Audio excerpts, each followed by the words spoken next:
आइए आज आपको सुनाती हूँ नन्ही सी तितली और उसकी साहसिक यात्रा की कहानी। बहुत समय पहले की बात है। एक छोटे से गांव में एक नन्ही सी तितली रहती थी जिसका नाम था नन्ही। नन्ही बहुत प्यारी और रंग बिरंगी तितली थी। उसका शरीर रंग बिरंगे पैटर्न से सजा हुआ था और उसकी पंखों पर हर रंग का मिश्रण था। वो दिन रात फूलों के बीच उड़ती रहती और हर जगह खुशबू फैलाती। लेकिन नन्ही के मन में एक सवाल था, क्या मैं हमेशा यहीं रहकर फूलों के आसपास उड़ती रहूंगी या कुछ बड़ा कर सकती हूँ? नन्ही के पास एक बहुत अच्छी दोस्त थी, घमंडी तितली। घमंडी तितली हमेशा नन्ही को कहती रहती थी, तुम हमेशा यहाँ फूलों के आसपास उड़ने के अलावा कुछ नहीं करोगी। अगर तुम्हें महान बनना है तो तुम्हें कहीं दूर जाना होगा और अपनी यात्रा करनी होगी। नन्ही को ये सुनकर बहुत उत्सुकता हुई। उसने तय किया कि वो घमंडी तितली की बातों को सच साबित करेगी और अपनी साहसिक यात्रा पर निकलेगी। अगले दिन नन्ही ने अपने पंखों को फैलाया और अपने गांव से बाहर निकलने का फैसला किया।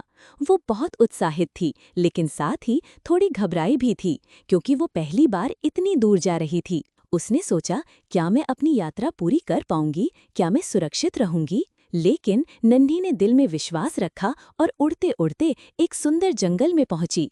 वहां उसे देखा एक बड़ी सी हाथी। हाथी बहुत ही दयालु था और उसने नन्ही से पूछा, तुम इतनी छोटी सी तितली इतनी दूर कहाँ जा रही हो? नन्ही ने कहा, मैं अपनी साहसिक यात्रा पर जा रही हूँ ताकि मैं अपनी कीमत जान सकूं और कुछ बड़ा कर सकूं। हाथी ने हंसते हुए कहा, तुम छोटी हो लेकिन तुम्हारे अंदर एक बड़ी शक्ति है। याद रखो, कभी भी अपनी सीमा को कम मत समझो। नन्ही को हाथी की बातों से बहुत प्रेरणा मिली और वो आगे बढ़ गई। थोड़ी दूर जाने के बाद वो एक सुंदर तालाब के पास पहुंची, जहां उसे एक मेंढक मिला। मेंढक बहुत ही खुश था और उसने नन्ही से पूछा, तुम यहाँ क्या कर रहे हो? नन्ही ने कहा, मैं अपनी साहसिक यात्रा पर जा रही हूँ। मुझे लगता है कि मुझे कुछ बड़ा करने का मौका मिलेगा। मेंढक हंसा और बोला, तुम पहले से बहुत खास हो। क्या तुम देख सकते हो कि ये तालाब कितना खूबसूरत है? सबको अपनी खूबसूरती को पहचानना चाहिए। नन्ही ने ध्यान से देखा और महसूस किया कि सचमुच ये तालाब बहुत सुंदर था।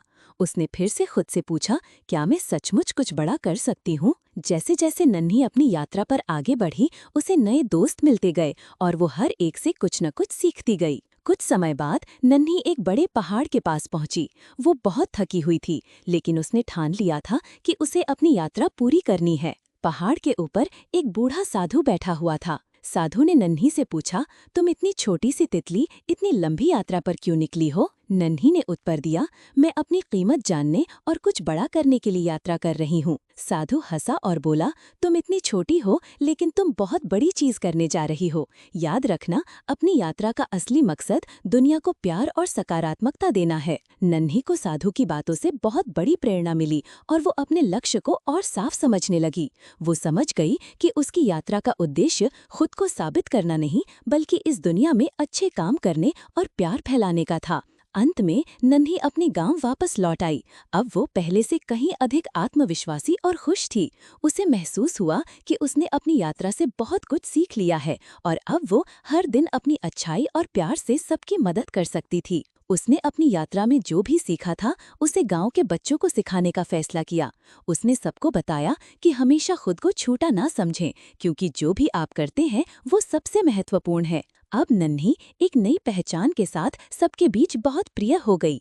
उसकी यात्रा ने उसे दिखाया कि अगर आपका उद्देश्य नेक है तो आप किसी भी मुश्किल को पार कर सकते हैं और दुनिया में कुछ बड़ा कर सकते हैं। अगर आपको ये कहानी अच्छी लगी तो सब्सक्राइब करें ऐसी और भी कहानी के लिए।